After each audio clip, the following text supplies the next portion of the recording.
Thank you for doing this hearing. This has been a great discussion. I'd like to thank all the witnesses for your testimonies this morning. Appreciate you sharing recommendations on the trade tools that we can use to better position U.S. businesses and employees against China's unfair trade practices. You know, it's been interesting serving on Ways and Means. It's been a tough year in terms of the partisanship we've seen on the committee. So it's been refreshing to be in a hearing where there's so many comments that were made by members on both sides of the aisle I can agree with. And I'd like to get back to something that Representative Beyer said. You know, it's often amazing to me at how people look at the bad side of things and don't realize the good that we have and how our country is doing better than in generations before. And so I agree with him in that regard, but I also think we have to be clear-eyed about the threats and about the policies that we are implementing that could potentially change that for future generations. And just a little aside, we've had a lot of discussion on this committee about our economic policy, about our economic system. And I fear today the direction that Democrats are taking the country into more of a European Democrat socialist model will impact that ability for future generations to do better than generations before them. I believe in the ingenuity and the creativity of the American people. And I think, to Mr. Beyer's point, that is why we are the envy of the world. That's why everyone from across the country wants to move here. So I'm fighting to preserve that economic system.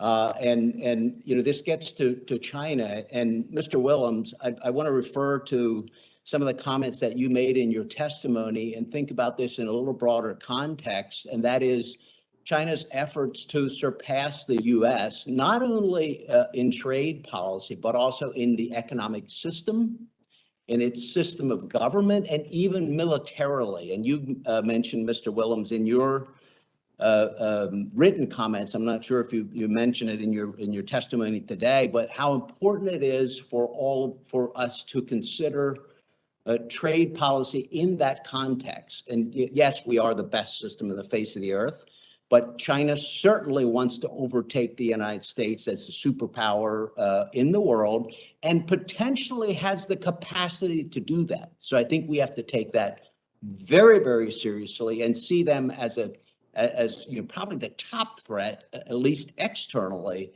to the country. So I wonder if you could expand just a little on that. And you also said, and you just mentioned this a little earlier, and you say in your testimony as well, you said, you know, we don't want to attempt to become China to beat China. So I'm just curious what you mean when you talk about that. Sure, Congressman, happy to elaborate. And I agree with you about the need to be clear-eyed on China and the threat that it poses. And I do think that one thing we've lacked, and this is maybe a critique of both parties, is a comprehensive strategic vision of all the different things we're going to do to counter them and how that all fits together. And that's the spirit of my testimony today, is to try to start getting us thinking in those terms and provide that. And so obviously that does include things that you know, refer to pushing back to China directly, trade agreements, defensive measures, and things like that. But the question you're asking about is a point that I made in my testimony, and that's that I think, given the existential threat that China poses, given the fact that China represents a completely different, and their government, right? I think someone earlier made a really good comment distinguishing the government from the people. So here I'm talking about the government. The government represents totalitarianism, authoritarianism. It represents censorship. It's not a democratic system. It's not a free market system. It doesn't give people rights the way that we do. And so in my mind, that is an existential threat. And we need to think about everything we do in terms of, is it contributing to our ability to promote our model over theirs, or is it hindering it? And some of the things I referenced that I am concerned about are some of the efforts to raise taxes, to increase regulation, and some of the legislation, the anti-competition legislation that's being considered, where we're really targeting our own technology leaders who are going heads up with China, and we're going to put restrictions on them that would make them much less competitive with China and give China an advantage. And I think we need to think broader when we're doing those things. Yes, we may have legitimate objectives, but let's think about how it affects that existential competition with China. Thank you. Would love to continue that discussion, and we're already out of time, but thanks for your comments, Mr. Williams.